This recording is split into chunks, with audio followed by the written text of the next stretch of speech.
Hello, everyone. Welcome to Spirit Switchboard. I'm your host, Carrie Lynn Shellhorn, and you are listening to us live on the United Public Radio Network and the UFO Paranormal Radio Network, 105.3 in the Gulf Coast and 107.7 FM in beautiful New Orleans.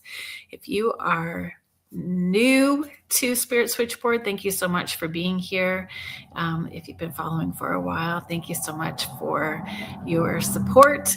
The community that we've been building up in the chat is lovely, and it makes the show what it is, and I appreciate all of you.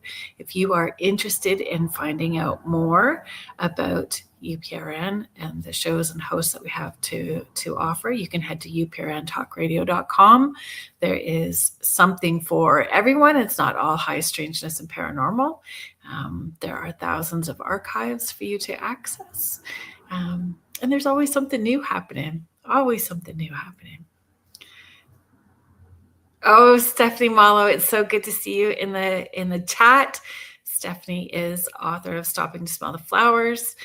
She's been on a number of times. We co-host Equinox, solstice events. Super fun to spend time with Stephanie and have you here. Heidi Cole, thank you so much for being here. Appreciate you very much. Thank you for sharing and promoting and being part of the community here. I know, Stephanie, I'm very excited about having Marilyn back on as well too. It's interesting. I did an event at Baristas in St. Mary's, Ontario. So I've done the event there for a long time now. I don't know if this is 9 years now or if this is 8 years. I think it's 9. So Spirits and Sweets. And usually at the events, I will give people the heads up of the stuff that we've got going on, different events that are going to be happening, and the heads up for who's going to be on the podcast and promote the podcast at all the different events. So on Tuesday, I let people know that Marilyn was coming on and what we were going to be talking about. And there was 3 people in the group, 3 attendees, 3 guests there. And all of them got very excited. Those were my favorite segments because Marilyn has been on before. So it was super fun to hear that feedback from the folks at the event that I did, that they had enjoyed the other segments with Marilyn. Agreed, Stephanie. The desserts there are fabulous, and Tammy and Al are so gracious and kind. And I'm usually, kind of tired by the time I'm done the events there, so they send me home with a dessert on the way. I didn't even save it. Normally, I'll save it and eat it once I get home, but I was feeling a little bit knackered and sat in the car and ate my banana cake before I even pulled away from the curb and head home. Julie Dow, it's so nice to see you. Denise Metz, thank you for being here. I'm looking forward to tonight's talk as well too. Mish, thank you so much for being here. It's always good to see you too. Hello, James. It feels kind of weird, you being in Allenford and not in the living room. Or vice versa. You not being there and you still in the living room.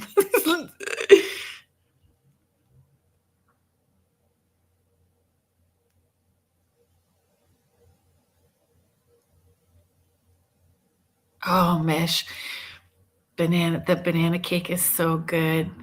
It's like this brown sugar icing on the top.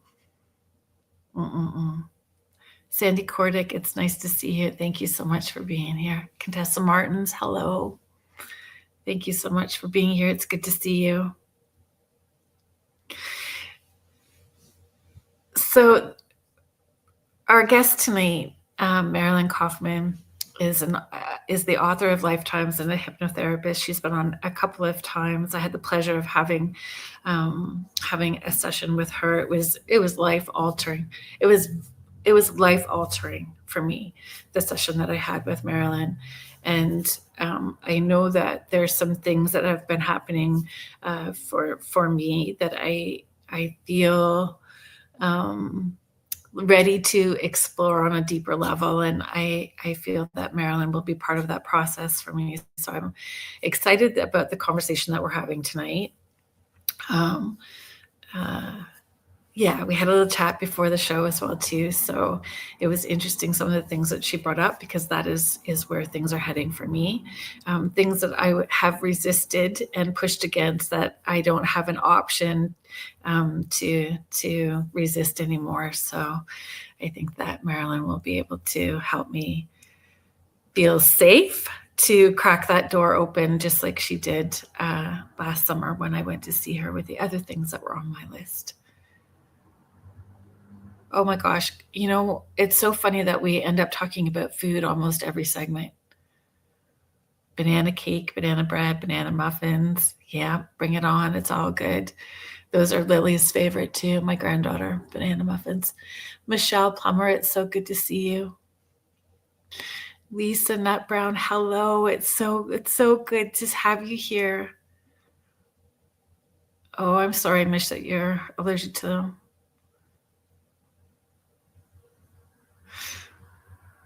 Okay, let's get our guest out. I just want to read this for you guys. So if you are new to meeting, gotta turn that down. If you are new to meeting Marilyn, I want you to have all her information. So Marilyn Kaufman is a certified hypnotherapist in London, Ontario, and has been specializing in regression therapy for 20 years. By sharing her insights, Marilyn helps others who may be awakening, who are searching for meaning in their lives or want to connect with their spirit guides to realize their true purpose in life. Incorporating past life and between life regression, spirit guide contact, and neurolinguistic programming with her energy work, Marilyn offers a unique experience, therapy for the soul. I'm a firsthand experiencer, folks. In her recent book, Lifetime, she shares her personal experience and fascinating examples of others' regressions that will help you understand that death is not a tragic ending, but a way that you plan to return home as the magnificent soul that you are. And Marilyn Kaufman is a beautiful, bright light, and I'm so grateful that she shares time, energy, and space with us here. Please welcome Marilyn. Hi, everyone. I was trying to join the chat, and I couldn't for some reason, because I don't know. But I couldn't, so I just want to say hi to everyone right now. Oh, thank you. I don't know. I was going to Facebook to join the chat, and I didn't want to open up something else. Yeah. I keep my phone. I know that's not always nice to do, but I do keep my phone close by so that I can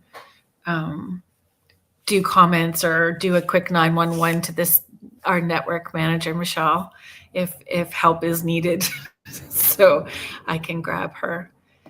Sandy, thank you. I just saw that. Wow. Oh, I get chills reading that. Oh, see, agreed. Sandy Kordick is sharing Marilyn is awesome. I get chills when I think of that special place. Real Stephanie Mala. That's the chair. I was trying to sit to cover it up, but it is what it is. I think everybody saw it when we played that, or we put that photo or that clip up as well too. Stephanie Malo. Boulder, Colorado. Hi. Yes. Yeah. Heidi's I did my between life training in Boulder. Oh, really? Yeah. I love Colorado. Mish is in Australia. Carrie's in Calgary. Sandy Kordick is in PEI. We've got people from all over the place. Rubicon Rebel 1804. Hello, thank you so much for being here.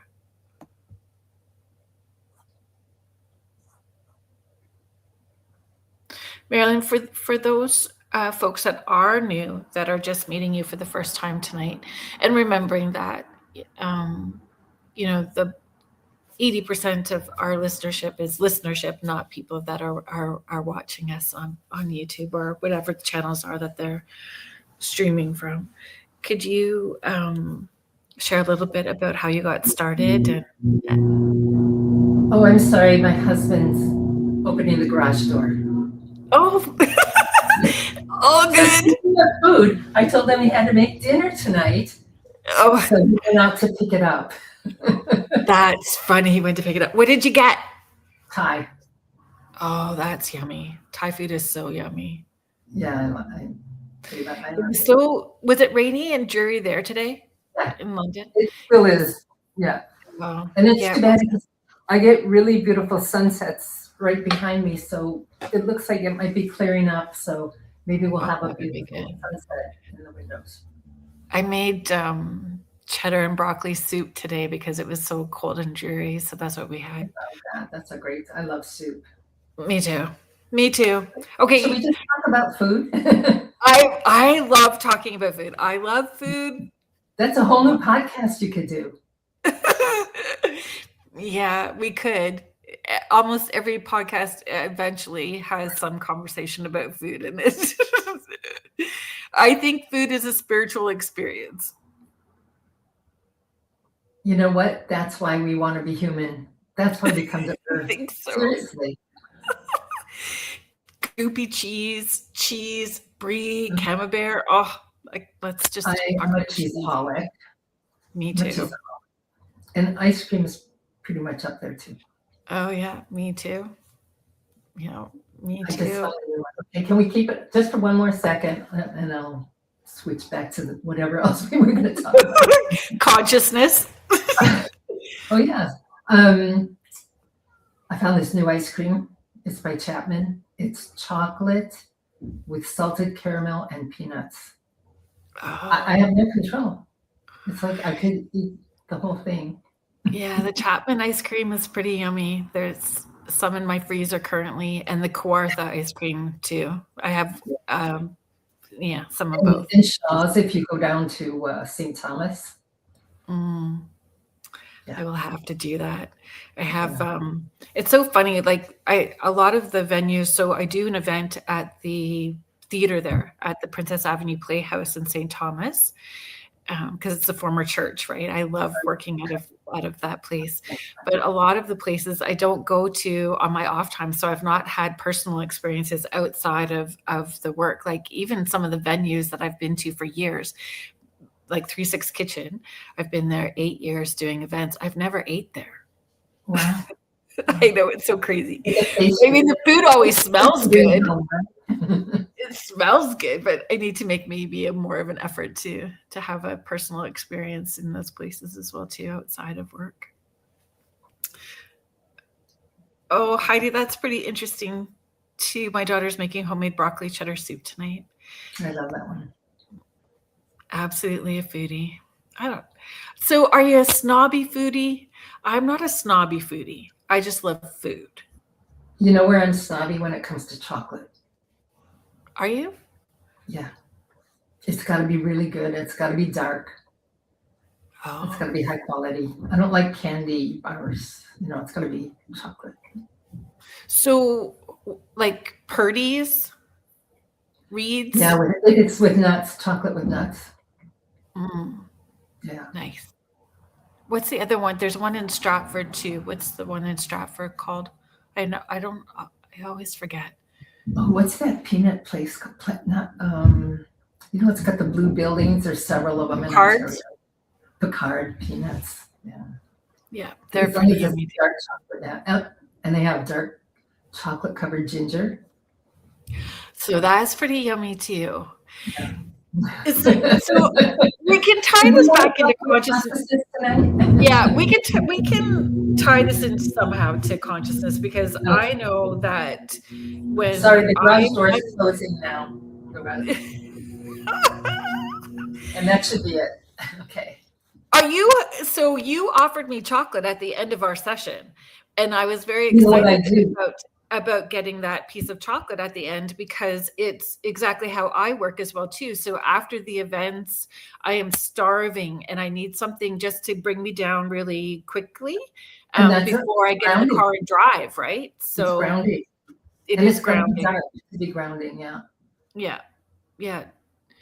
Though something even fried is really good too. Like, and I don't need a whole lot, just like a handful of something. Do you French know what fries, else is? whatever, something.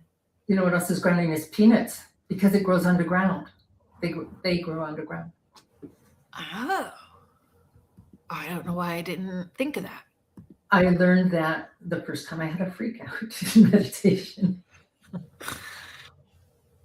So we could talk about freakouts and meditation if we're going to be talking about consciousness too tonight. Yeah. Thank you, Heather.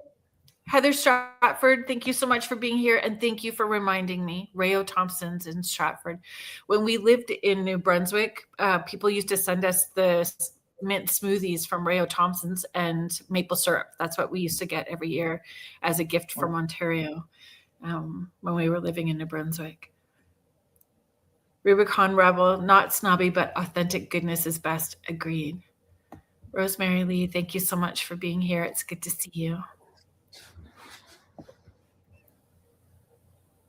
So you had reached out to me through social media and shot me a message to pitch this conversation idea, and said, that you've been ruminating about consciousness, how I work, how you work, and thought it would be a great conversation for the show, and I agree. So here we are. Can I ask you some questions? Sure. So I did want you to just share for folks that are just meeting you for the first time, just briefly, whatever you feel comfortable sharing about your journey. I know that I introduced you saying that you've worked as a hypnotherapist for 20 years, but if you'd like to add to some of that. And just briefly. Yes. I'll try to keep it brief. How I got into it was by going into a spontaneous past life. And I was studying energy psychology in Toronto at the Transformational Arts Center. And I went into past life, and I didn't know what was happening. And the teacher wasn't really versed in how to handle that. And it was quite traumatic because I apparently was some kind of healer or whatever, considered a witch. And they took my baby and put her in a fire. Because that's what they did back then, I guess. And that baby was the same spirit as my youngest daughter, which is how I got there, because I had some concerns about her. And that's what we were working on in the energy psychology. So, you know what? I had to know more. I had to find out more. And the more I found out, I had to find out how to do it, and to do it so people wouldn't have a hard session or a traumatic session. Well, I appreciate it. I have learned so much doing it. I love doing it. I love working with people. Well, I appreciate what you have to offer and how you hold space for everyone, and how you utilize all of your experience and tools that you have to help facilitate that experience for us. And I'm pretty particular about who I allow in my energetic space, and I'm sure you are too. When we do this work, we are very selective about who we allow in our energetic space. And I know I had talked about it before, that I just assumed that I've been an arse and good and male and female and tall and short and thin and like all of it. So I was never really very focused, because I think on my journey and doing so much healing, I was aware if I had a repeat pattern to look at it myself, right? But when you offered that life between lives, that was a whole interesting experience for me. And when we were talking about the trance channeling happens spontaneously for me. So, and I know there's fears around it. So that's going to be our next crack at going deeper with you, so that we can allow that to happen. Mom's the work. Oh, Kira J, thank you so much for being here, checking in from work. We won't tell. We'll keep it a secret.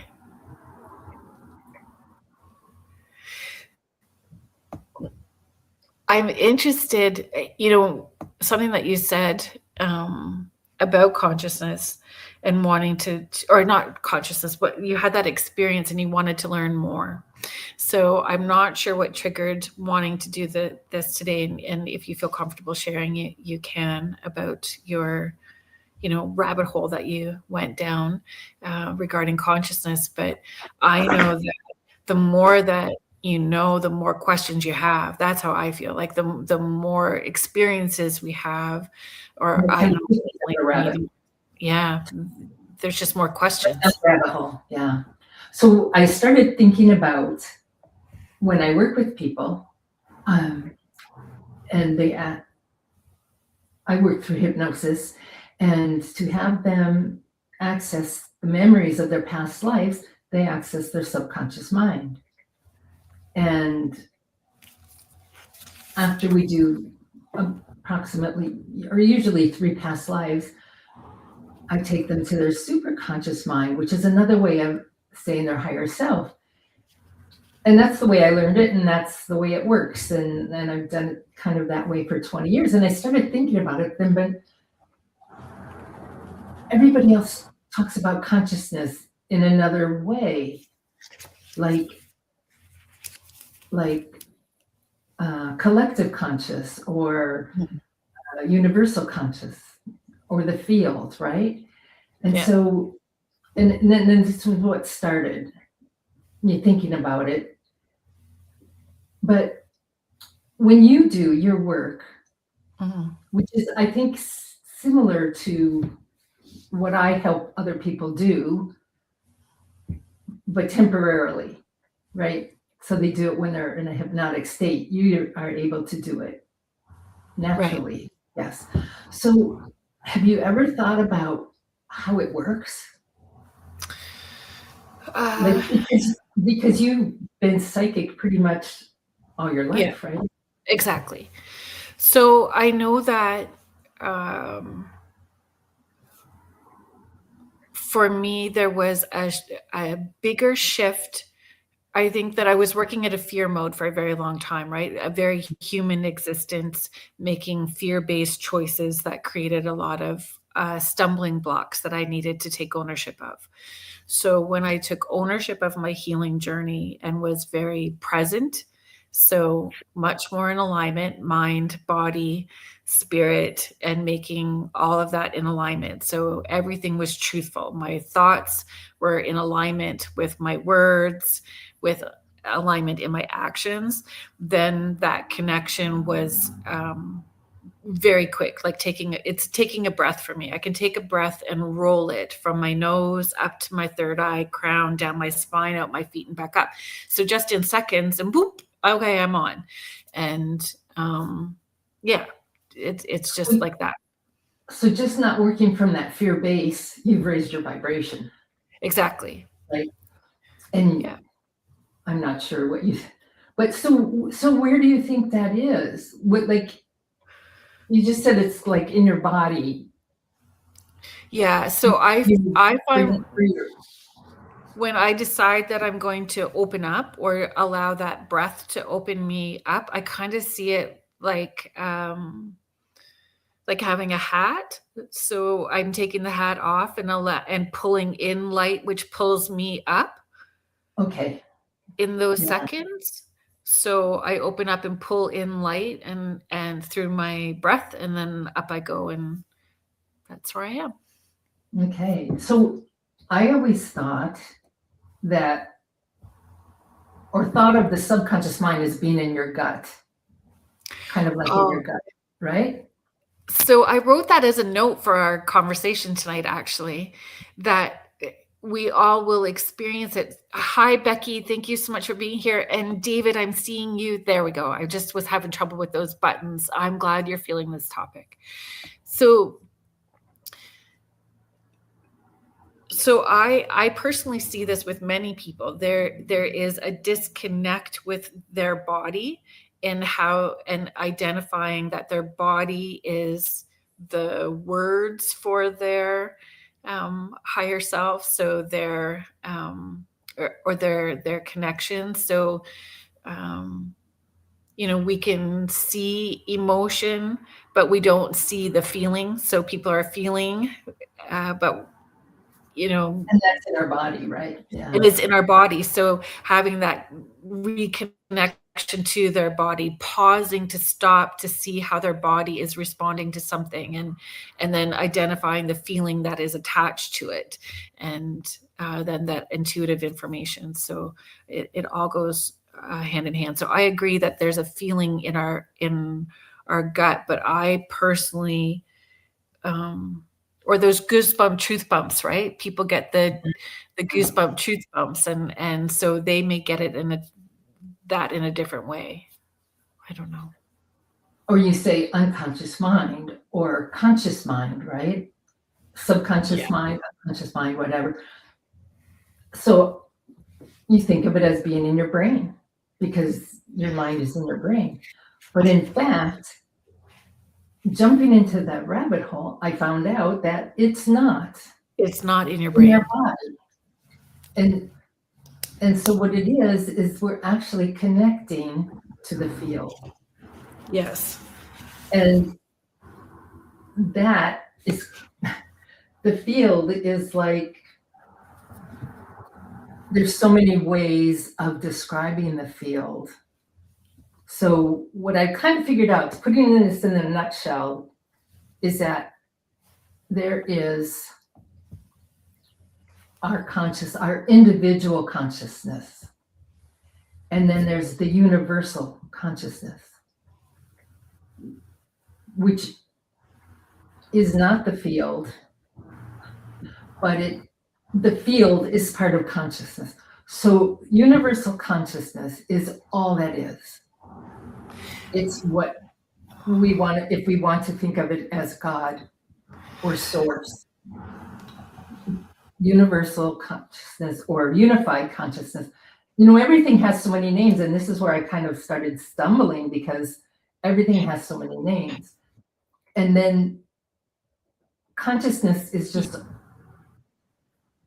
you know what? I have this written down somewhere and these are not my words, okay? So, okay. But when I looked into it, it's a living field of awareness that folds in on itself to experience form.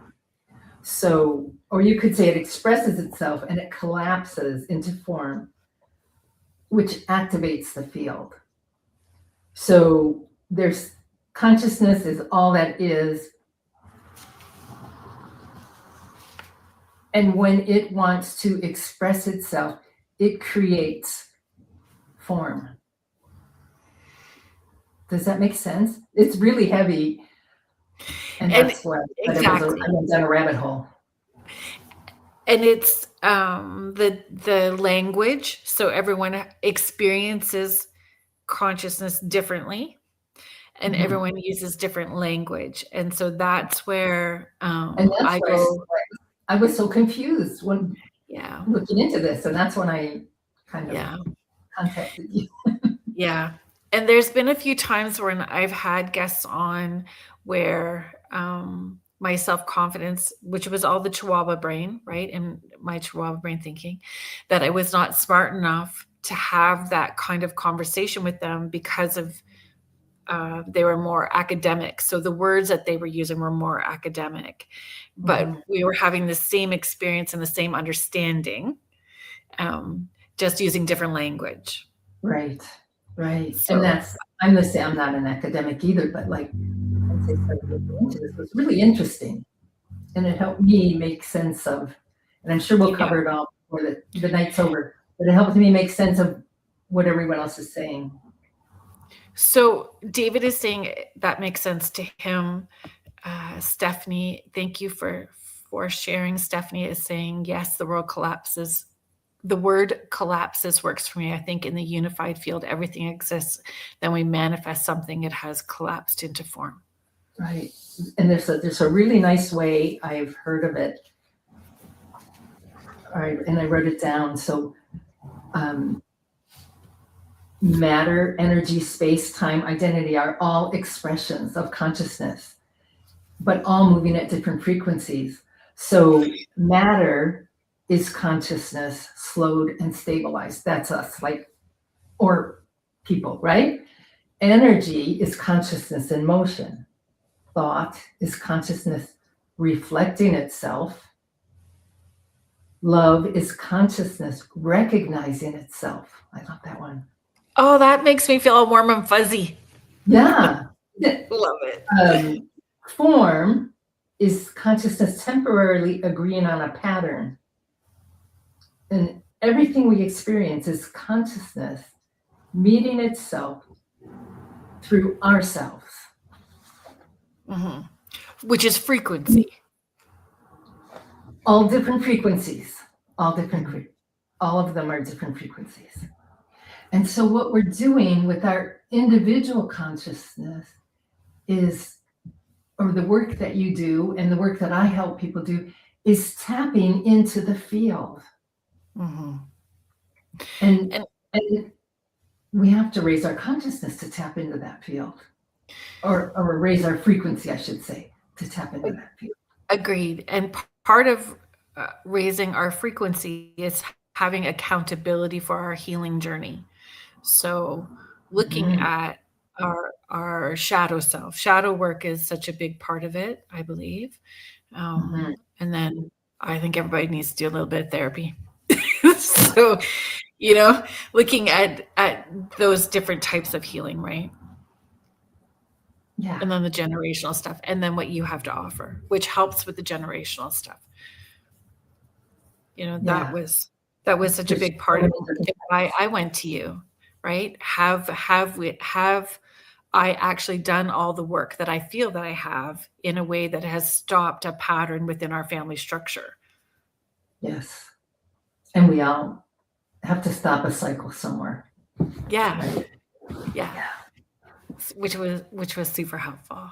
David, David is saying love this. Good.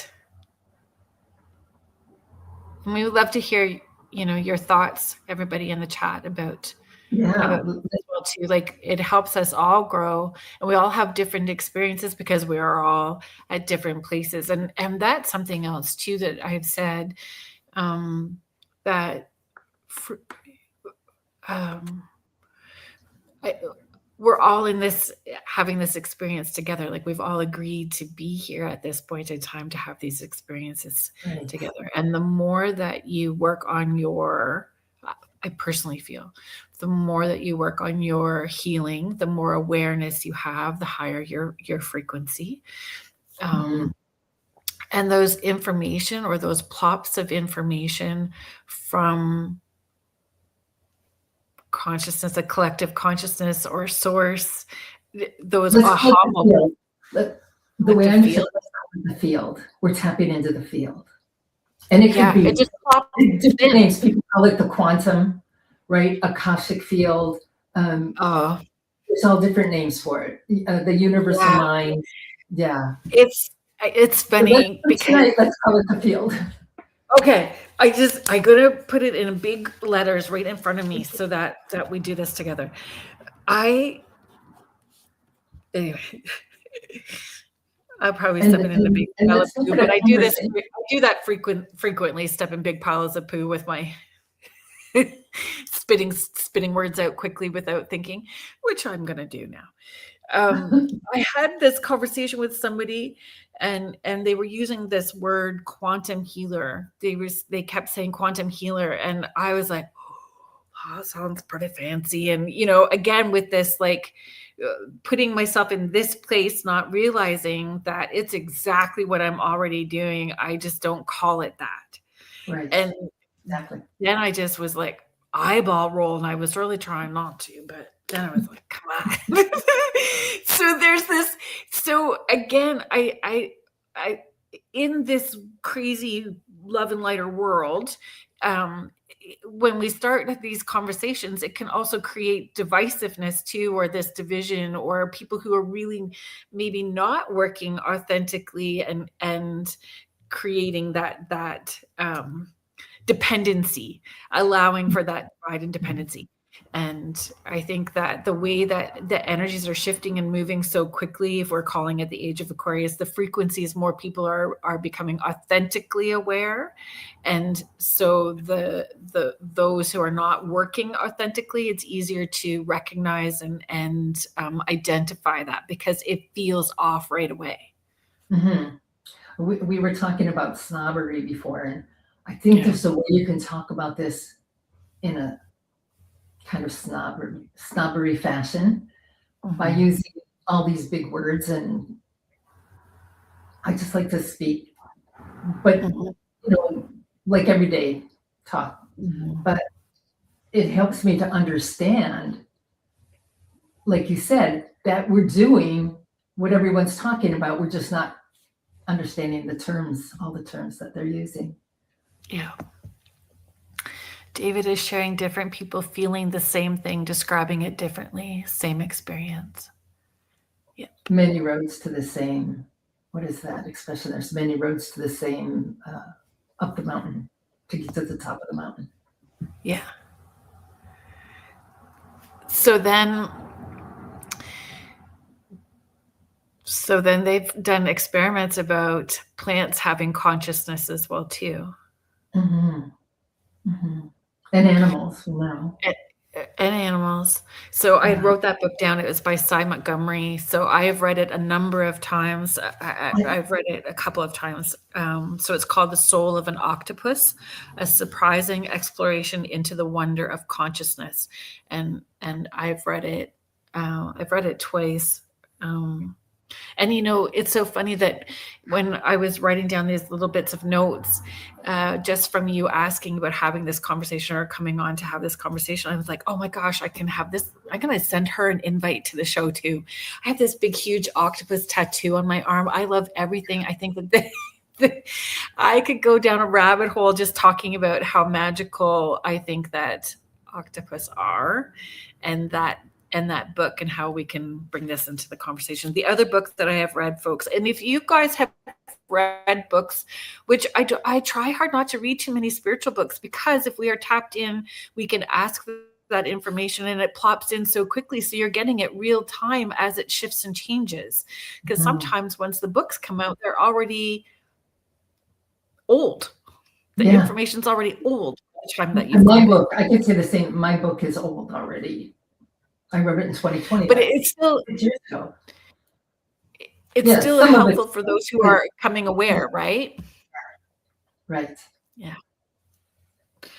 So Michael Pollan. So what about the octopus? Well, so she was a journalist that befriended an octopus, and it talks about their friendship and how she understood that there was consciousness, which she didn't necessarily believe that there was going into that. Because it's not a mammal, right? It's not like a warm-blooded creature. But there was a video, a documentary about a diver who connected to an octopus. Did you see that? That was amazing.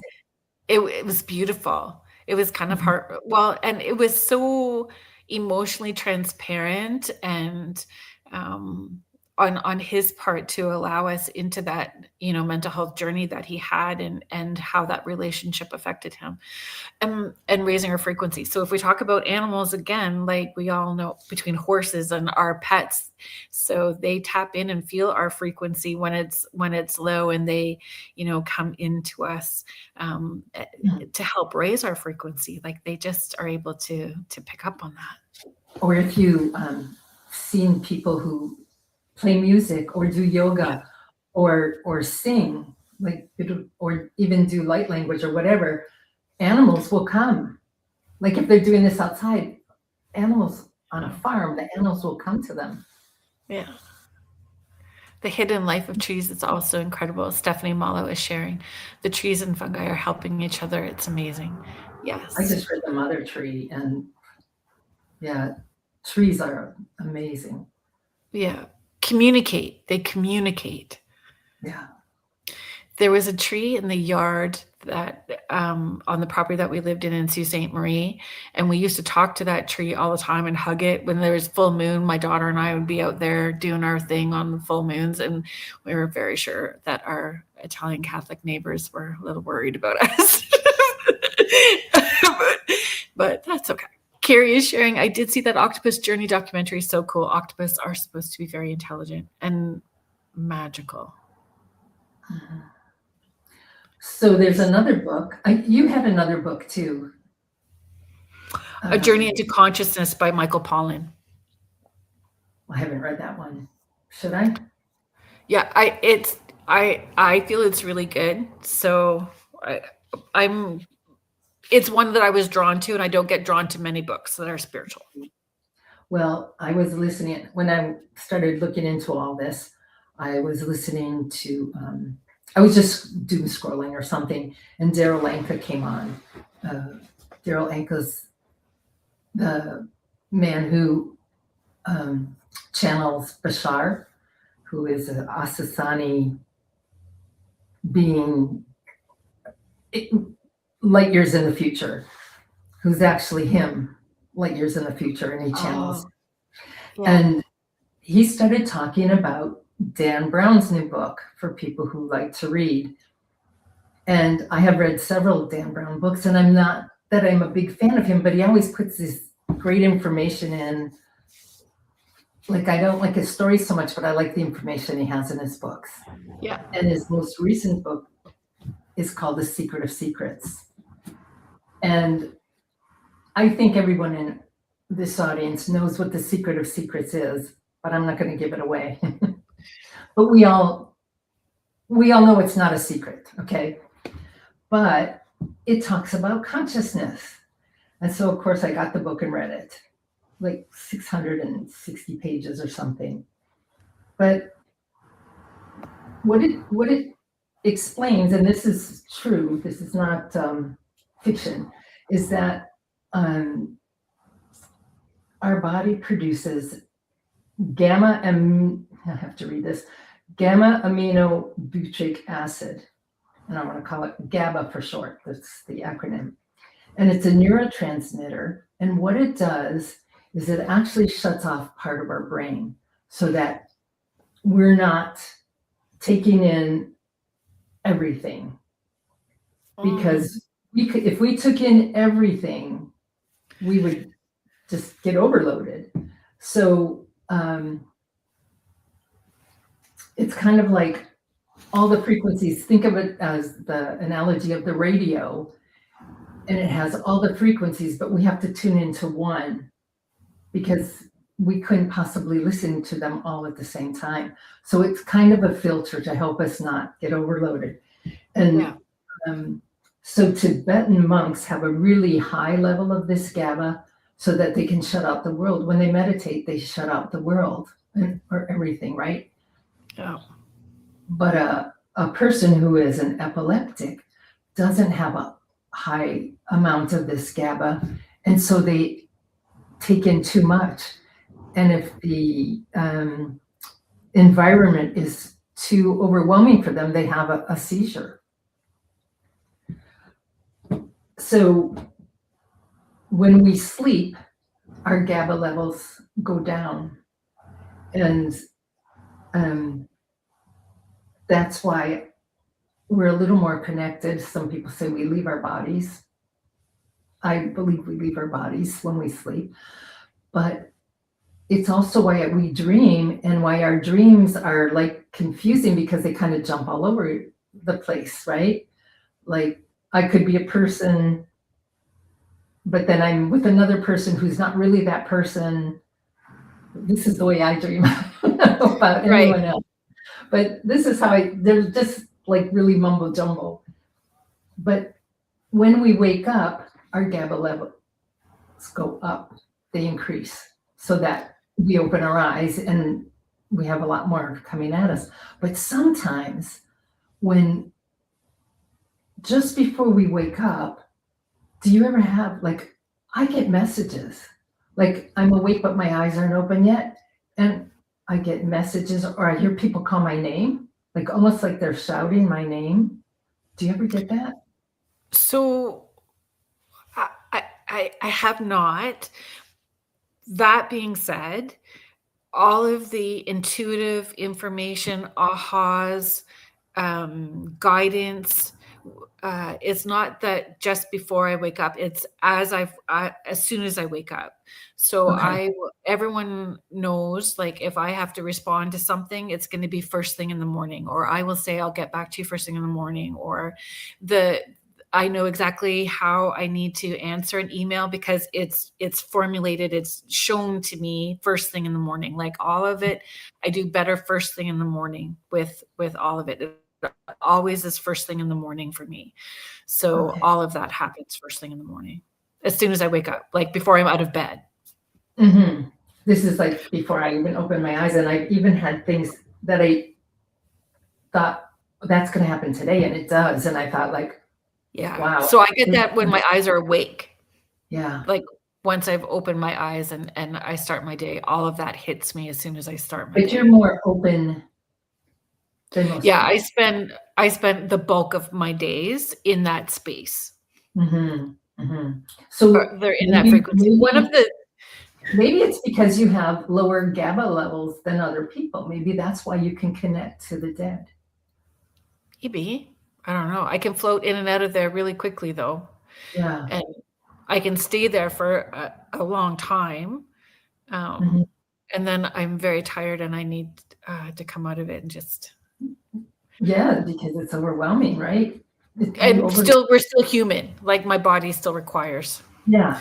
And so my friend Lolita, she's the one that told me that she did her yoga training in India, and they would do like those big long 8-hour meditation days. And she said like that she was the one that taught me that it was okay to have fried foods after that. They have a fried food feast when they're done that, so that they can ground and be okay. And it was such a relief because the other folks that had talked to me within the Love and Lighter community all shat on me that I was doing something wrong. I was doing it wrong because I needed that. But I knew intuitively what my body was needing because I was paying attention. And if I did too much and it wasn't in moderation, then my body also told me that I had overindulged and Mm-hmm. that I needed to. So it was paying attention I to my think body and how it responded. we have to know what's right for ourselves. Yeah, which is different. Each one of us will require different things. So Mm-hmm. one of the notes I had wrote all these notes, preparing for tonight, and one of the things that resonated with what you just shared about that, GABA, I wrote, the consciousness door closes as we become more task or goal oriented. So, like, so that we can be we're okay more, doing our human yes. experience, right? Yeah, Yeah. Yeah. that makes I sense. wanted to bring this up. I just flagged it. Oh, there is way back here. Rubicon Rebel, you guys are fabulous. My maple tree knows my deep private secrets. And then you guys just Ooh. you guys went on that. Hello, Jody Schott. Thank you so much for being here. Yeah, having names for the trees in the yard is fabulous, Carrie.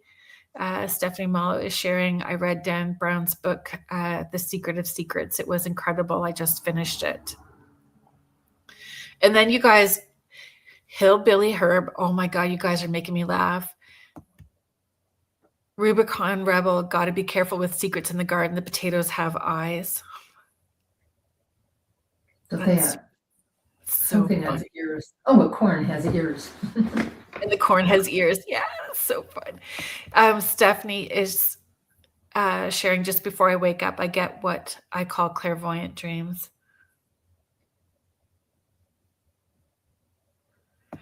Hillbilly Herb is sharing. That's a great dream description. I was with the person, but they weren't really that person. That's the way I dream. Contessa is sharing. I have been dreaming so much as of late, and they feel so real, but they are so surreal and strange sometimes. That's how mine have been. And I'm not normally a dreamer at all. I set the intention to not dream. I just want to like sleep and snore loud enough to wake the neighbors. I'm moving because the sun is setting and I don't have window shades. Could I just say a couple more things on this GABA and then I'll let For that sure. rest? So when near-death experiencers have a drop in GABA levels, and that's why they feel like they're all of a sudden, it's expanded, right? Like they feel they leave their body, they see their body below them, and they feel like the love, the universal love, right, of consciousness. And when we die, doctors say we lose consciousness, but we don't. Our consciousness actually expands when we die because we're not physical anymore, right? Our frequency is raised so much. Okay, so can we expand from that? Because I wrote... And one more thing, which we kind of talked about a little bit, hallucinogenic drugs.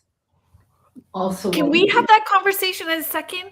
So yeah. I want to talk about the hallucination. I've got that down too, but I wrote down the importance. Is it important? Like, what's the importance of having a body to being conscious or consciously aware? So what is, like, we need to have the body. We don't need to have it. We need it to, sure we do. We need it to feel consciousness in our body. We choose to have a body. Yeah. To experience what we can't experience as souls, like ice cream and food, and pain and sorrow. You know, that's why it's such a dualistic world, so we can experience all these things. Yeah. Yeah, I love all these responses. And these questions, I am one of those people that will ask 1,000 questions. And it's not that I don't have opinions about it or have had experiences, but it's to initiate the conversation to see where it goes, right? That's why I'm glad that everybody's talking. This is good. Stephanie is sharing the body gives us a chance to practice manifestation. Mm-hmm. And all of it, the duality of manifestation too. The duality of it to feel. David is sharing this damn vessel, just a thought at the moment. Yeah, sometimes the vessel is the pain that helps us with the understand duality. And then coming back to manifesting again too, right? My sweet friend Robin in Tupelo, she's a yoga teacher down there. She's a smoker. She agrees that she's not allowing that to be part of her, journey, that there'd be an illness with that. So she had an issue with her thyroid, and she said, I just told it I didn't have time. She said, I understood the lessons and why I got it. And I told it to F off with love now, and it could go away. And then it shrunk and left. I went to the doctors for tests, and they wanted to remove my thyroid. And I said, there's no way, because then you're on medication for the rest of your life. And what if you can't get that medication? And I said, there's no way. And I refused to believe it. And lo and behold, it didn't manifest as having to be. Yeah. I don't even take any medication for it. Like, it was, the doctors came out and said, oh, well, it must have been a thyroiditis. Thyroiditis. So, and we're not telling people to not be proactive in all of those things. And we are not telling people to not check into things. Never. Right. We all have to do what's best for us, right? Yeah. And understanding that we can shift and change based on new knowledge and new experiences as well too. And it's a scary thing when we take ownership that way. Like, because we are also facing the fears from other people that get projected onto us as well too, that aren't at that same frequency as us. If they're on a frequency that may be a little bit lower, a little more fear-based. It's kind of neat because what you just said is that if we get a diagnosis, we get fear, and that fear lowers our frequency, which it does. Makes it harder to help ourselves get better, right? And then everybody else's experience and how they've had their experience. Erin is sharing, I had my thyroid removed on 03/03/03. Oh, that's interesting. Stephanie is sharing, and manifest really means create. See, Erin, do you have to take medication every day? Or for the rest of your life?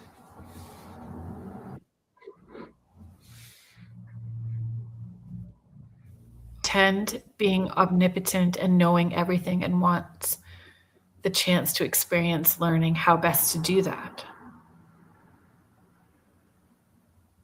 Pretend being omnipotent and knowing everything and wants the chance to experience learning how best to do that. So even in it wanting to experience learning and experiencing everything, we need teachers and that are agreeing to be part of the journey with us. Erin is sharing, yes, daily, forever, blood test every and that's why I didn't want to remove mine.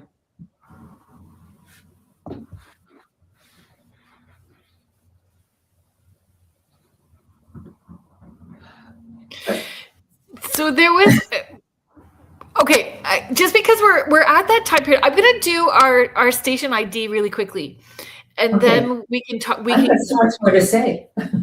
Then we can pop into talking about altered states. So whether we get there through meditation or ayahuasca or hallucinogens, so we can talk about that. And I also want to talk about children and animism.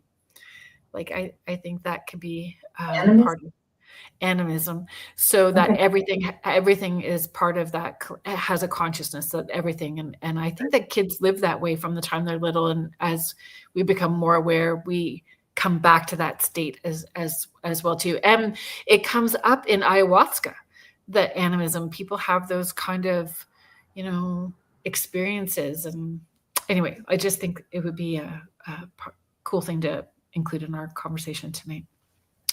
So folks, let's do our station ID. So since I'm remembering currently without being prompted or reminded, which is awesome.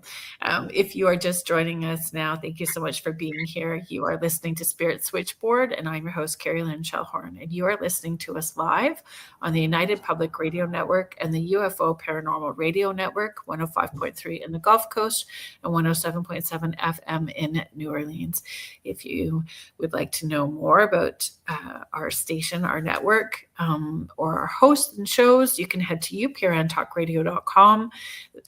There are thousands of archives for you to access.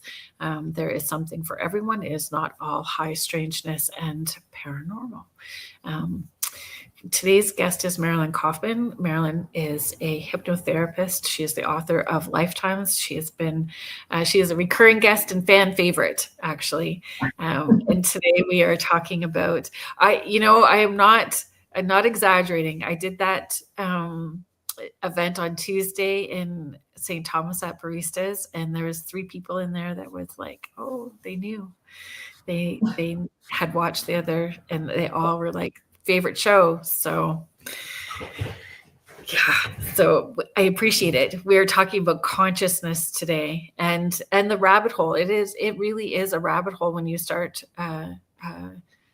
looking at consciousness. And I joked about it on Tuesday, actually, and I was going to ask you about Sasquatch, if Sasquatch also is beyond sentient and is part of that collective consciousness, because there are people that tap into Sasquatch as well too. And I don't know why I've not thought about doing that myself, but I sure am going to now. Oh, let me know how it works. I will. But I think that we have that I think he's on experience another, often. I think he's on another dimension. So then, But I think so, like there's little things where dimensions, you know, little holes or vortexes or whatever you call them, where they can right. appear. So if it's collective consciousness, is it collective consciousness or consciousness just in this universe and not multi-universes all at one time? Okay, so the universal Yep. consciousness or unified consciousness is everything. The multiverses, it's everything, it's all that is. With the collective, okay, I'm seeing that this is part of my rabbit hole. The collective conscious is it's a fractal of the unified consciousness, okay? So it's everything for us on earth, it's everything that we are thinking now. So if we're talking about consciousness right now, that's part of the collective conscious. If we're talking about war right now, which so many people are because of what's going on in the world, that's part of the collective conscious. But I think that's part of our world right now. So it's a fractal of the universal consciousness. And then if you talk about collective unconscious, that's the symbols and the patterns and the archetypes that make up our beliefs. So it's a subset of collective conscious. I'm not putting you to sleep. No. I just am processing it all, You and know what? I have to process this a lot yeah. because of all the different terminologies. Heather, I'm sure for many people, Heather is sharing interesting. I always considered universal consciousness and collective as the same. Same.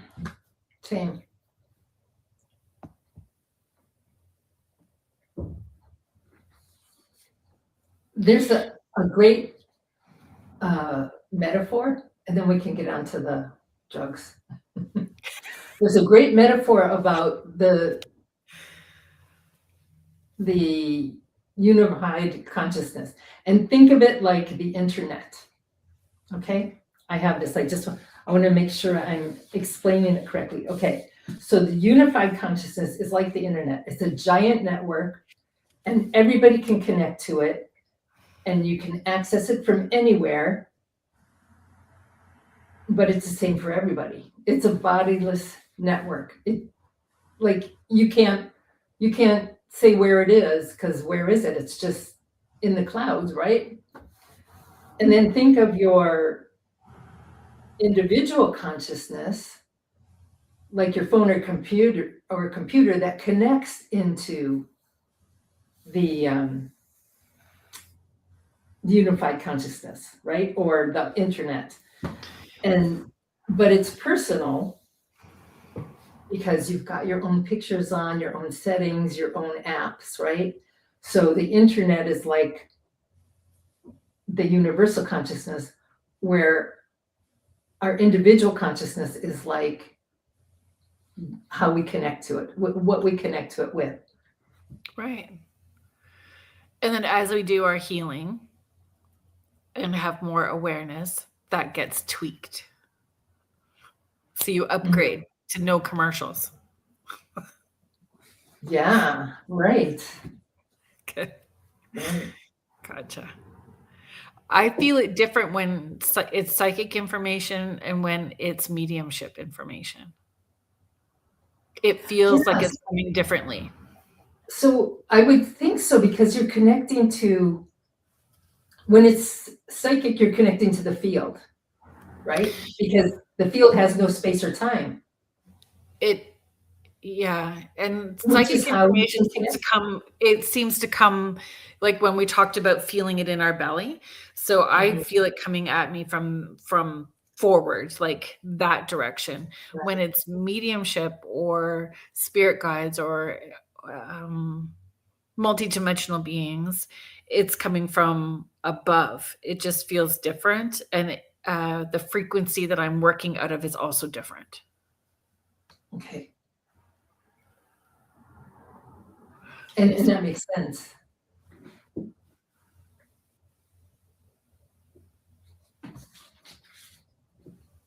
Oh, Carrie, Kira, that's so no psychedelic. I've always been scared. I've not even tried pot ever.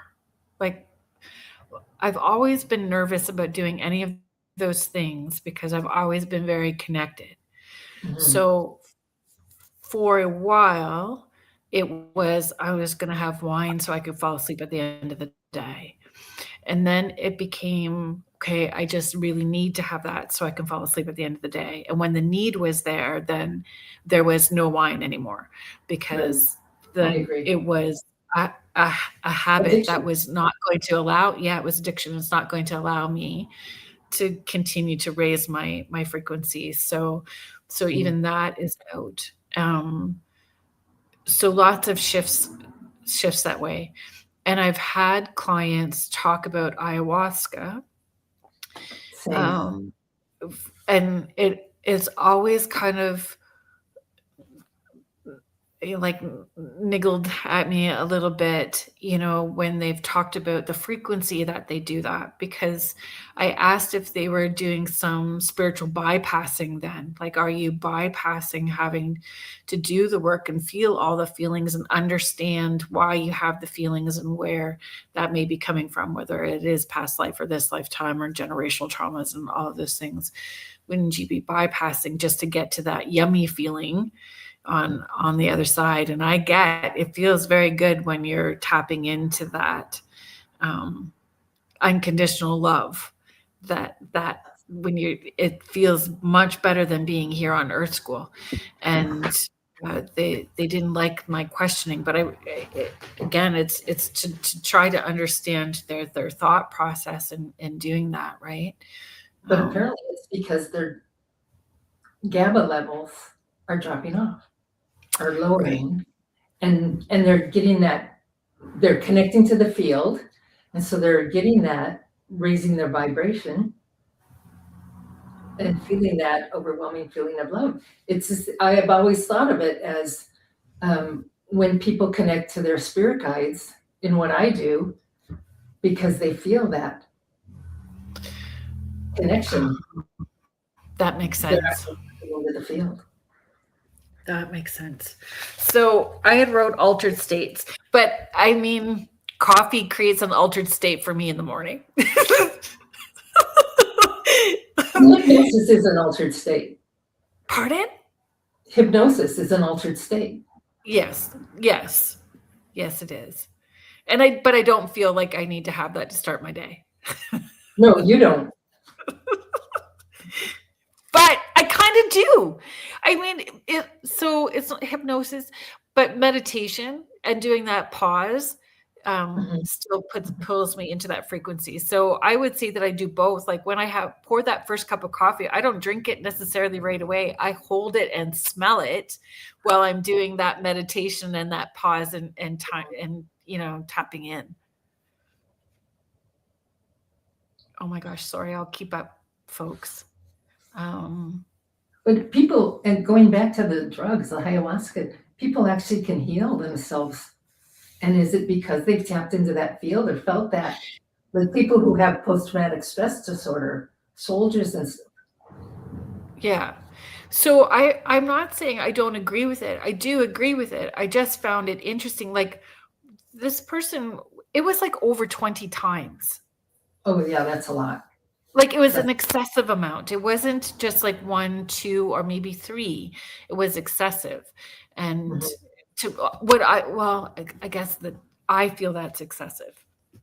I've never done ayahuasca or anything like that, although it fascinates me, but I don't feel I need to tap in. Like I can connect. Yeah, I can get there too. Right. Yeah, I can get there too. And for some people, is it the kickstart? So that is what it feels like when they're in that space. So then it's like the guidepost. So as I Yeah, do this other work, and that it's a practice, right? And it becomes a routine, and learning new tools and finding the right teachers and putting that stuff into place and making it a dedicated practice, mhm, dedicated work. right. And You're some talking people, meditation and not ayahuasca, yeah, right? yeah. Um, James is commenting, I find it interesting that we have old souls and collective consciousness and historically repeat the errors of our ancestors.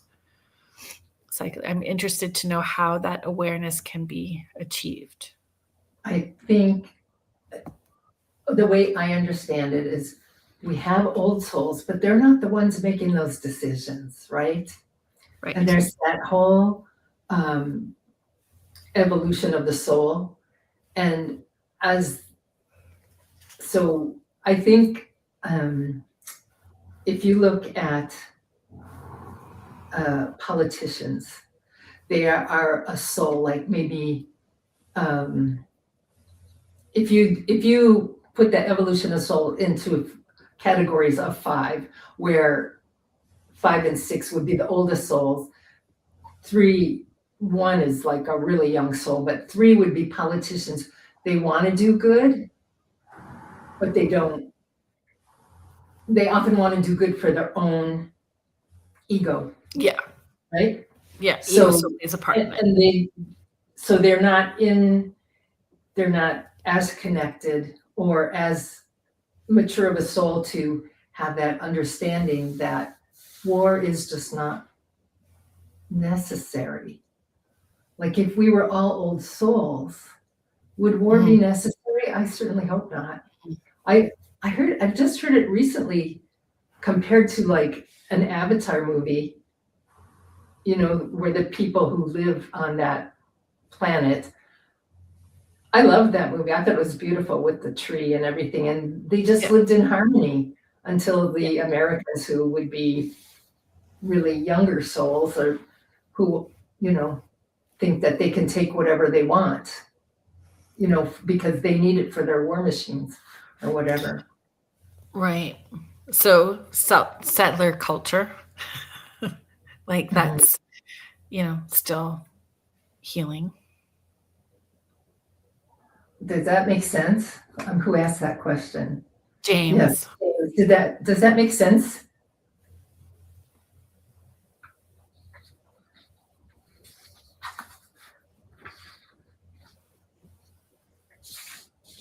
When we were talking about ayahuasca, I had brought up that a lot of people have that kind of animism experience. Like they have experiences with like being in a jungle or jaguars or, that kind of, it's just a different type of experience.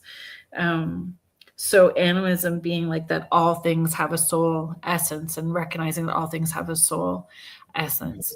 And I think the more that we become consciously aware, whether we use that term, again, it's about language, right? Or not, maybe we just use the term frequency, that we understand everything has a frequency that we're Right. tapping into. Just like in the Matrix, there is no spoon. But we're tapping into the frequency of everything around us. There was, I think I talked about it. I don't know if I I'm pretty sure I talked about it on the podcast at some point. It was a kid's book that I read to the kids by Tara Curtis. All I see. So all I see is part of me. So everything around us, from the sneakers to the chocolate bar to the stars, that we are connected to all of the frequencies. There's a part of us in everything that we are seeing, and yeah. So that's kind of how we've looked at It things here in exists our. it exists because we see it. Mhm. Does that make sense? So if we are doing ayahuasca or even meditation, is it a distraction from our experience? Like, are we looking for the distraction from our experience if we're doing I think we're that? looking for awareness. I think people who want to do it are really looking for awareness because so many people say they see God or to Well, heal. that's the animism part of it. You know, you wanted to talk about children. Have you heard of the telepathy tapes? So I have heard of the telepathy tapes, but I have not researched about them. So Marilyn Kaufman, so she has her show on Mondays, and we had Beneath the Hollow Moon on Thursdays, but I had to step back from that because of my schedule. But she has the Angel Rock on Monday. She talks about it a lot. I have not researched about it. It's amazing. And talk about consciousness. So it's about children with autism who are nonverbal. And they can actually communicate with each other. They go to a place, they call it the Hill, and they're even from different states. Like, right. It's really amazing. They're on any podcast. You can go on to the. I've listened to a few of them, and I'm just so amazed by it. And then there was one kid, and he tells a story about another girl comes in his class, and she is from a different state, and they moved there, and she's put in the same class as him, and she's really worried because she's nonverbal, and he was able to communicate with her and make her feel very comfortable. Yeah. Telepathically. And that's tapping into the field. Like children with autism are so very strong in one area, Mm-hmm. right? But maybe not in all the areas where we would be. But so autism runs in our family structure. I think they connect to the field somehow, and that's how they can do it. Yeah. Yes. So autism runs in our family structure, and my oldest son is in the autism spectrum as well. And so when I first came out of the woo-woo closet, and the very first podcast that I had 18 years ago was a spiritual parenting radio show. It was based out of Tyler, Texas, too, actually. And I had a guest on named Bill Stillman. Bill Stillman wrote a book, Autism and the God Connection. And that's what that book is about. It is about connecting with them through telepathy, and that they are communicating at a different frequency. And that was such an eye-opener for me at the time, because with my oldest at the time, and he does great, and there was a lot of outside of the box alternative energetic healing that we've done, and I think it made a huge difference for us personally. It made a huge difference with his journey here. He's wildly successful and does really well. But at the time, this was a kiddo that didn't talk until he was like 3.5. But when he did, he was telling us why the Titanic sunk and how your kidneys function, and all of these wild, amazing things that were factual. And one of the things that he said to me was, why did you always say to not grab on grandma's, or why did you say to grab grandma's curtains? So the thing with that was, he would be in the backseat of the car. Everyone struggled with him when he was younger because he was really a lot. It was a lot. It was a lot. And he used to grab at the curtains and pull them and yank on them, and it would just set my mom off. And in my head, when we'd be driving over there, I'd be going, please don't grab the curtains. Please don't grab the curtains. Please don't grab the curtains, in my head. But he was hearing, grab the curtain. But I wasn't even talking it out loud. I have lots of stories about the telepathy with the kids like that. That's amazing. Oh, Karen Swan had Kay on her show. So Karen Swan has a show on Sundays. Heidi, I might need some help remembering what her show. So she's with our network. Um, oh, Carrie, I miss Beneath the Hollow Moon too, but it was just necessary the way that life shifted for me. James is responding. I understood the answer and make sense of it. It does send my mind down the rabbit hole of the older souls need to be more involved for preservation and education over ego.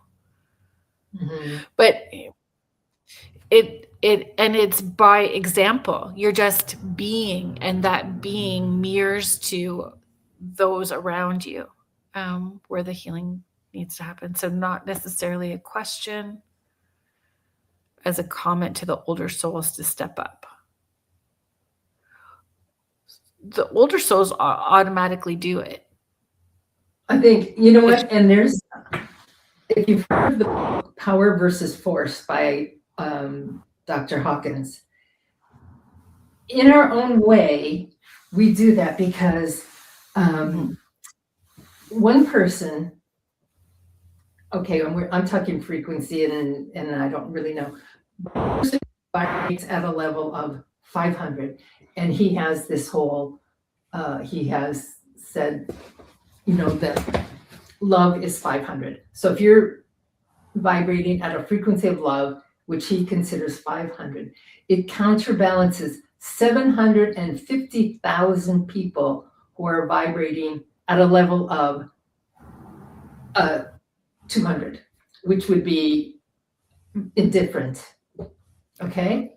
But if a person's enlightened and they would be vibrating at like 700 to 1,000, they counterbalance 70 million. So like, that's just amazing. Anytime, and we do affect the collective conscious. So like anytime I see on the internet that there is a global meditation for peace, I always join it, because people who get together, and this is a study done by the FBI, where in a certain city that had a high crime rate, they took 100 people to all meditate for peace, and the crime rate was lower that weekend. Right. It's just like, so if you get the whole world, they wanted in this last one, when they started bombing over in Iran, there was a world meditation, and they wanted 80,000 people, because that would be 1% of the world population. And I don't know what they got, but it was only 5 minutes, but you just meditated on peace. Yeah. For 5 minutes straight.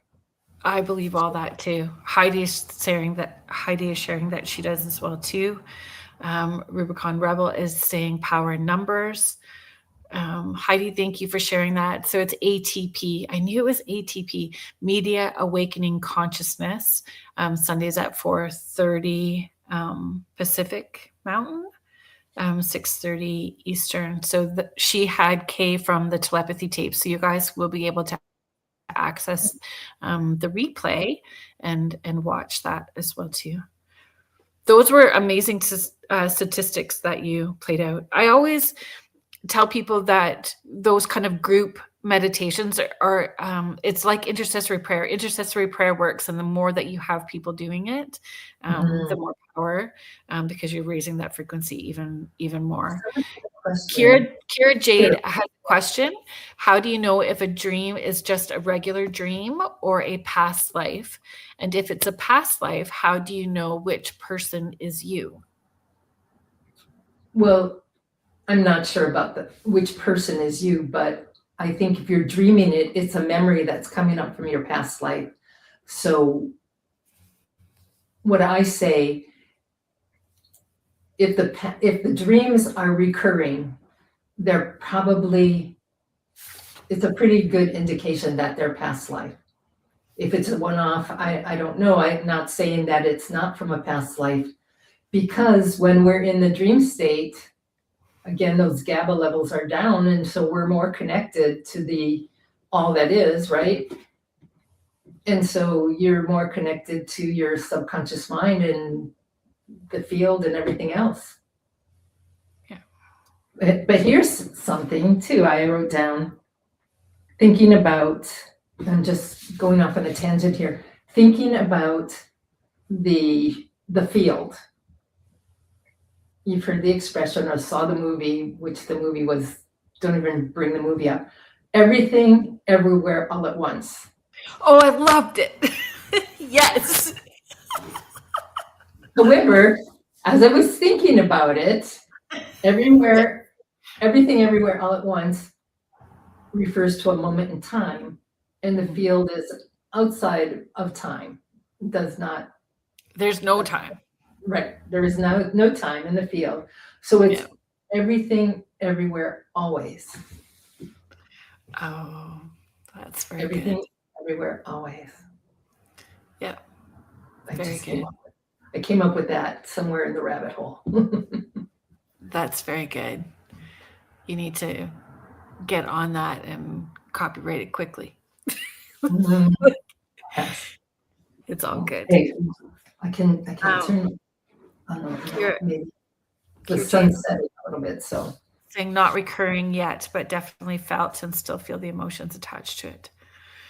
Oh, Jane, thank you for being here. Mary Jane is sharing interesting. I've had many recurring dreams and wondered what it meant. Thank you for better understanding. I wanted to come back to our babies and small children. Like they have no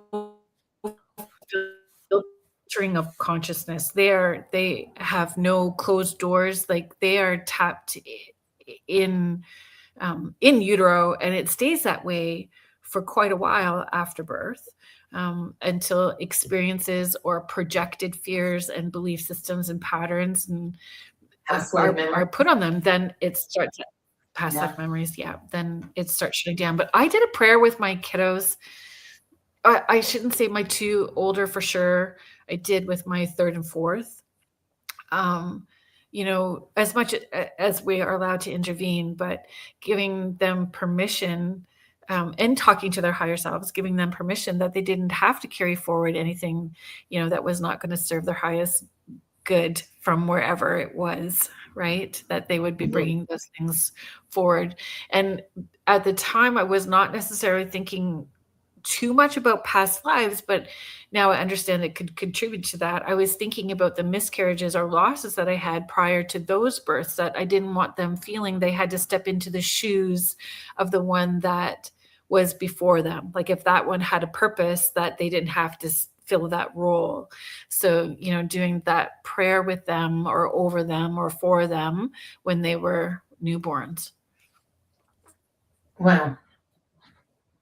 I wish I knew all this when my kids were little. So I could just do it with my grandchildren, maybe. Yeah. Which we're both experiencing right now. Yeah. Yeah. Yeah. It's a different experience being a grandparent than I just spent 2 weeks with my kiddos in Ottawa. And they have 2 chihuahuas, so I know what you mean about chihuahua brain because I have a chihuahua pug. She's a lot. Yeah, they're a Nora lot. is a lot. Nora's a lot. What's his name? Nora is my chihuahua pug. She's a lot. So with your grandbabies, you could do that now, right? You could tap into in talking from your higher self to their higher self and have those conversations with them. I would have to do that in meditation because I'm not as open as you are.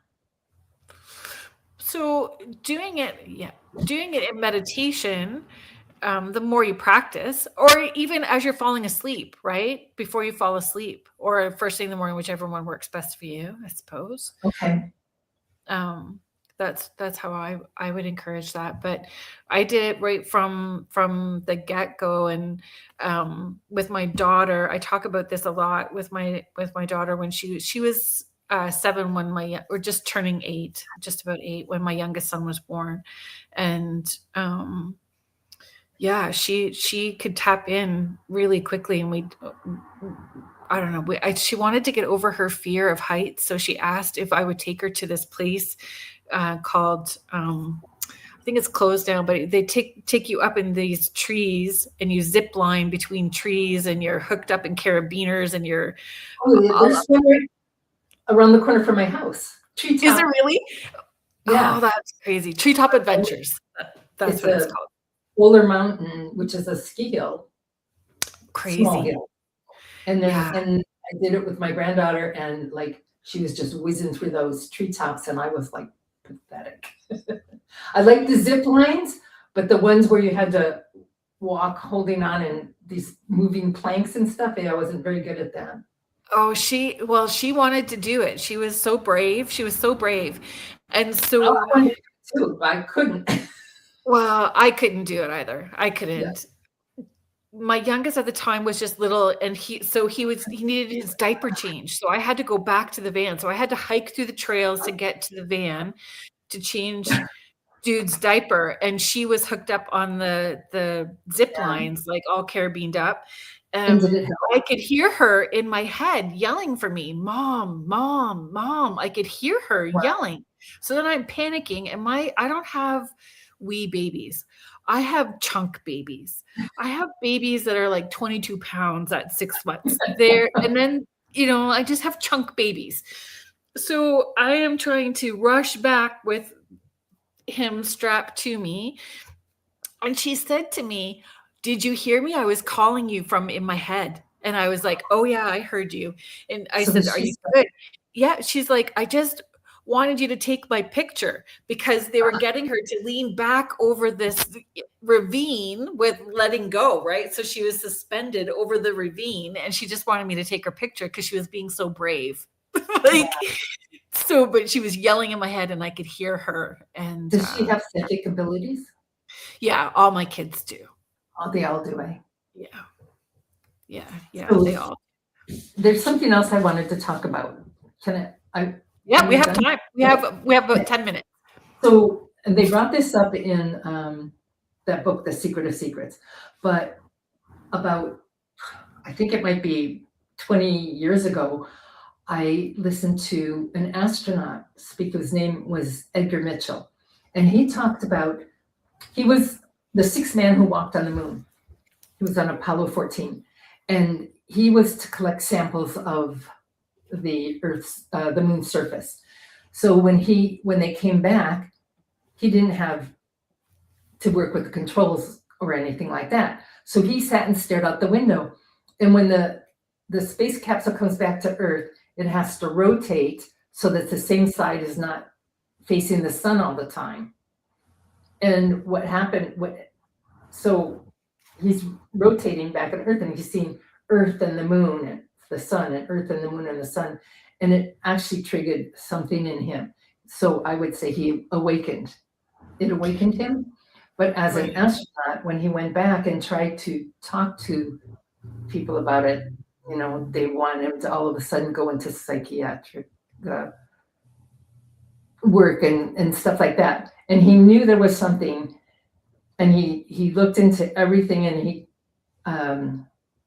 he found a word called samadhi. Anyway, long story short, he left the space, NASA or whatever, but he said people came to him and they wanted to report things that they had seen as well, but they don't want to report it because people start thinking they're crazy, right, in the science world.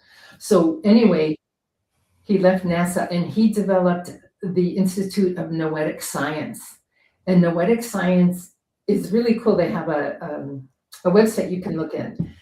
And they kind of study the paranormal, or they study science, but they include things that can't be proven by science, like psychic ability and telepathy and near-death experiences and all that.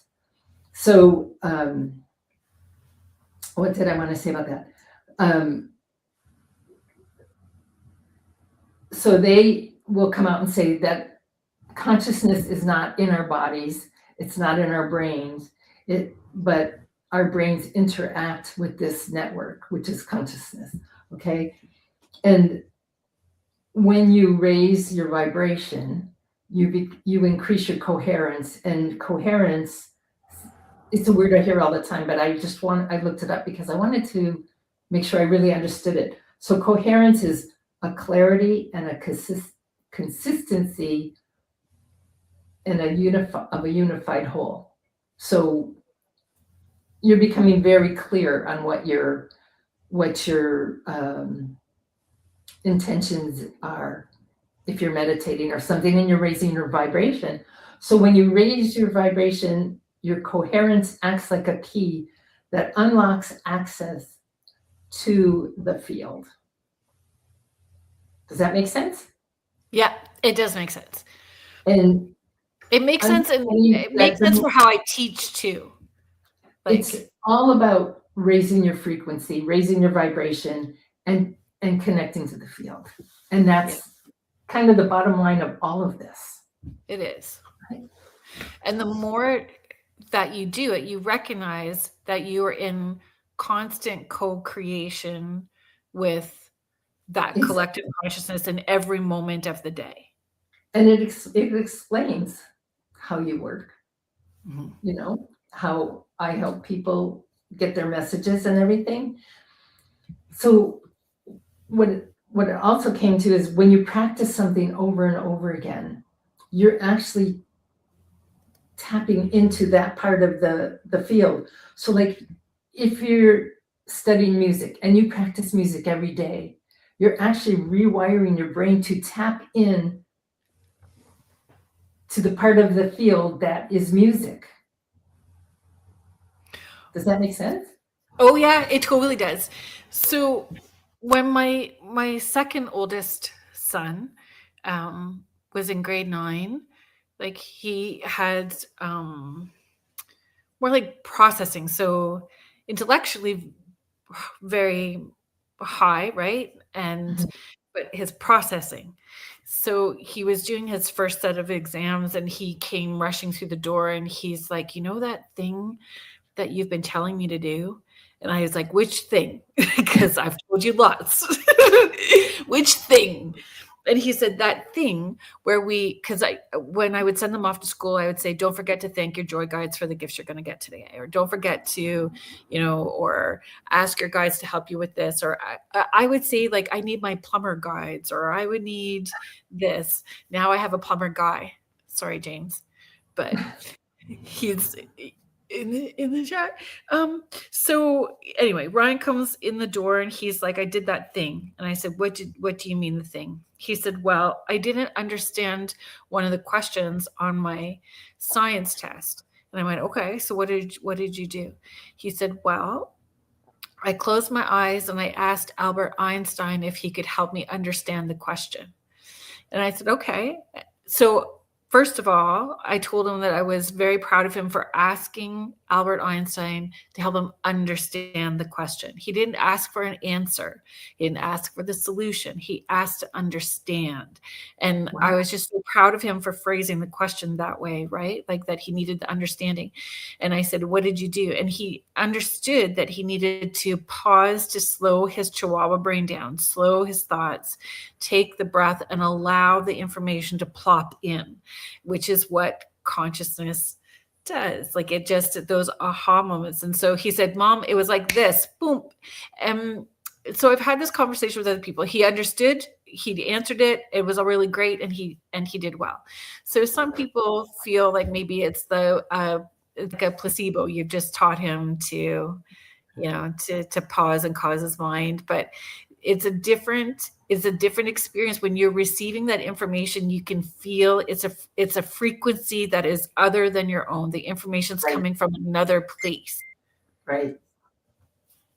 So. I love that. I would have asked for the answer. But you may not get it, right? No, because you're not allowed. No, that was very wise. Yeah, because we have to take ownership of our healing and our journey. And was it a block? Like, I was very, very proud of him for doing that. I would be too. It really shifted a lot of things for our little family unit when I took ownership of my healing journey and understood how to tap in and teach them to do the same from a very, very early age, right? And you do have more confidence and clarity and discernment really quickly the more that you tap into it. You trust yourself and you become more self-empowered. You don't give your power away by trusting somebody else's opinion over your own. The sun's coming in again. It makes you look angelic. I am. You are, for sure. I have one more thing. I don't know if I've covered everything, but that's okay. We can do this conversation again. It's a little story and I love it. And I don't even know if it has anything to do with consciousness or raising your vibration, but it made me think somewhere. I just wrote it down in my notes, and it's about this little girl, and she finds, let's say she goes to a fair and she finds a house of mirrors, and she goes in and there's all these different mirrors and they're all reflecting her, right? And she's so happy. She loves it and she's giggling and all the reflections are giggling with her. And she comes out and she goes, oh my gosh, that was the best place in the whole world. She goes, I just love it. It was so full of happy people. And so there's some guy there and he's rather miserable and he thinks, oh, well, I want to go try that. And he goes in and he sees all his reflection and all the mirrors in there. They're all miserable and grumpy and everything. And he comes out and he said, that was the worst place in the whole world. Everyone was miserable. And I just thought, what we put out there is what we get back. Mm-hmm. And I love that story. I mean, it's just so simple and so easy. And I probably didn't tell it as eloquently as I heard it many years ago, but I just love that story because whatever we put out there, we get back. That's right. And so it's our thoughts, words, deeds, and actions, everything that we put out. And if they're not in alignment, those people who are in a higher frequency will feel that that's not in alignment. They will feel that. And it gets reflected back. And it's an energy that goes before you physically enter a room. Yes. Yes. So, and one more thing, and I'm kind of digressing here, but not really.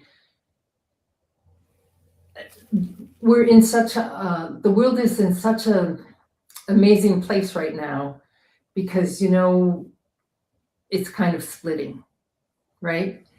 So think of these higher dimensions.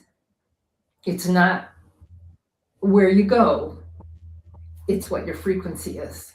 And so the higher dimensions or the higher densities have a higher frequency level, and we access it. So when we talk about the new earth and what's coming with the new earth, it may be right here with us, but it's a higher frequency. So if we can keep our frequency high, even though there's war going on, and we don't let it affect us. I'm not saying we don't pray for peace and everything like that, but we don't let the news and everything affect us. We keep our frequency high.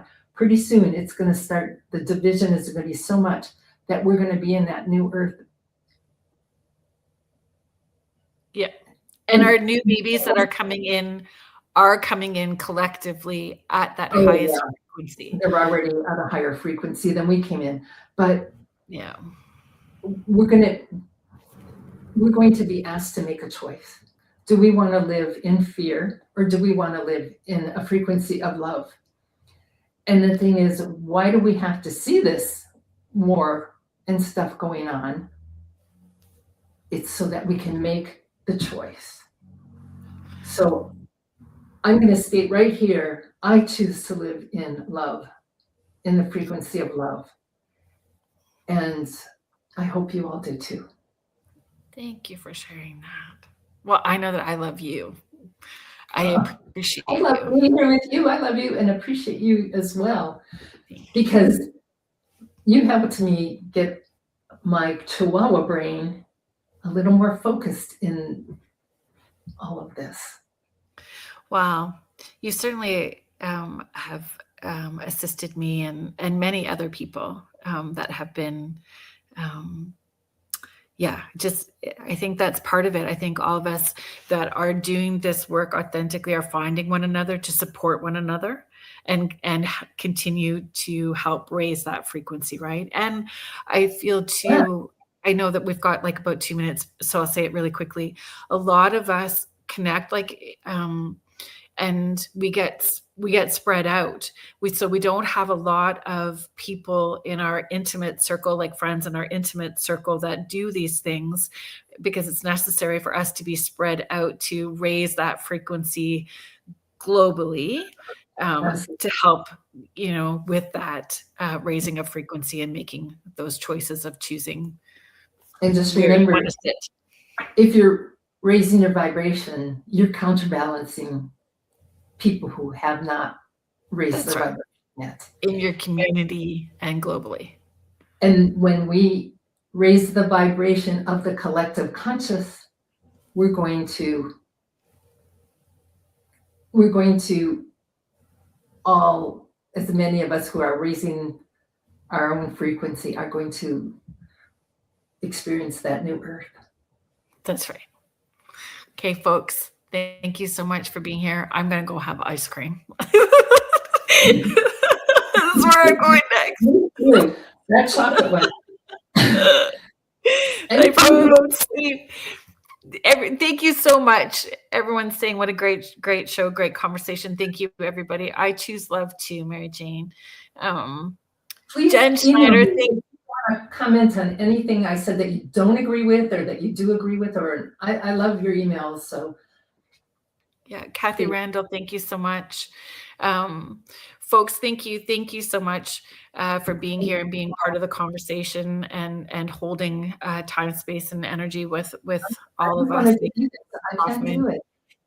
Next week, folks, I have Ernie Davio coming on. If you have not heard of Ernie Davio, he's had a very interesting connection with Sasquatch. He's been on my friend Richie's podcast, Banter with Richie B. So his story is pretty phenomenal, his experience. And again, I think that we get to talk about consciousness again next week, but I love Ernie too, Heidi, and I'm so excited he agreed to come on. So I think that we're going to have this conversation about consciousness and our connection to Sasquatch next week. So thank you, Marilyn Kaufman, for being here, and I know that we'll have you back and we continue this conversation again. Thank you to the United Public Radio Network and the UFO Paranormal Radio Network, 105.3 in the Gulf Coast and 107.7 FM in New Orleans. Thank you to Joe Montaldo, our owner, and Michelle DeRoche, our station network. And we will see you here next Friday at 6:10 p.m. Eastern. Have a great weekend, everyone. Bye. Good night.